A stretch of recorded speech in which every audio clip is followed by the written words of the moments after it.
नमस्कार, अहमदाबाद से कल्पेश भाटिया मोदी बोल रहा हूँ।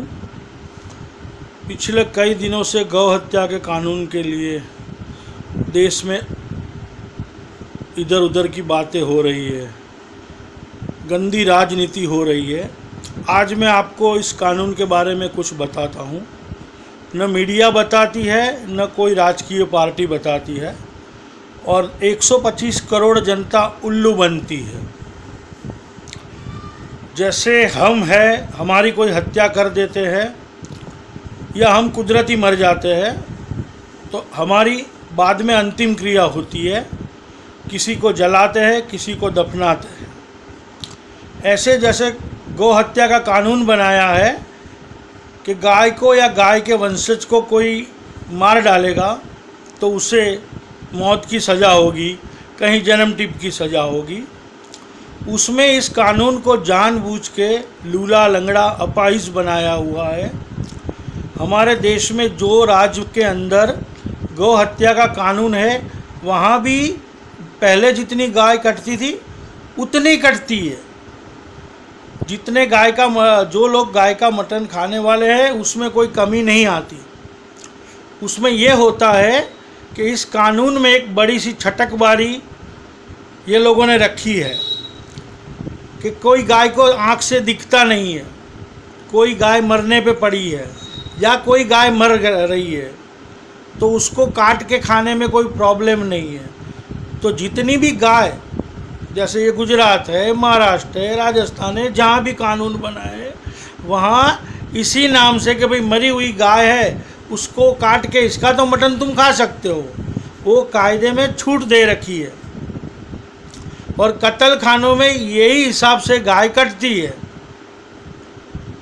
गाय का मटन खाने वाले खाते हैं, हिंदू भी खाते हैं, मुस्लिम भी खाते हैं, जो भी खाते हैं, इसमें निर्दोष आदमी मर जाते हैं।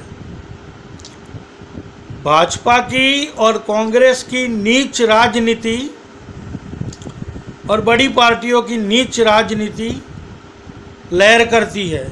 उनको तो वोट बटोरने होते हैं। तो मैं ये देश की जनता से, युवा धन से और भटके हुए हिंदू लोग, जो कोई आरएसएस से भी ताल्लुक़ रखता है, कोई बीजेपी से भी रखता है, इन सबको हाथ जोड़ के कहता हूँ, प्रार्थना करता हूँ कि अपने अपने राज्यों में जहाँ गौ हत्या का कानून है वो कानून को पढ़ो, फिर अपने आप को पता चल जाएगा। क्योंकि ये नवयुवान पढ़े लिखे तो है ही, लठ चलाते हैं, कुछ भी चलाते हैं, लेकिन दिमाग नहीं चलाते और आपसी भाईचारा खराब करते हैं। और ये राजनेता है, वो अपने एसी कमरे में बैठ के राक्षसों की तरह हंसते हैं। फिर एक बार हाथ जोड़ के कहता हूँ, ये खेल मत खेलो। और दूसरी बात भी करता हूँ, जैसे ये हमारा गुजरात है, जैसे महाराष्ट्र है, राजस्थान है, कहीं भी है, वहाँ से रोज़ाना या हर एक दिन छोड़ के गाय के चमड़े की ट्रक भर भर के उत्तर प्रदेश में जाती है, जहाँ से हमारे लिए, हमारी महिलाओं के लिए पर्स बनते हैं, बेल्ट बनते हैं, अच्छे से महंगे वाले शूज़ बनते हैं, क्रिकेट का बॉल बनता है। ये गाय के चमड़े से ही ज़्यादा बनता है, उसकी कीमत आती है। और ये तांबे के पत्रे पे लिखी हुई सच बात है। अगर मैं इसमें थोड़ा भी गुनहगार हूँ तो मुझे आप फांसी पे चढ़ा सकते हो। मैं देश की जनता के भले के लिए ये बोल रहा हूँ, फिर हाथ जोड़ के बोल रहा हूँ, कुछ समझ जाओ मेरे भाइयों बहनों और नीच राजनेताओं, हम पे रहम करो, निर्दोष आदमियों को न मारो, तुम्हारी राजनीति न चमकाओ। तुम्हें तो खाली, तुम राजनेता क्यों बनते हो? तुमको आम जनता को मारना है, वोट बटोरना है और पैसे वालों की, पूंजीपतियों की बातें सुन के उनके गुलाम बन के ही काम करना है, पार्टी चाहे कोई भी हो। ये गंदा घिनौना खेल न खेलो।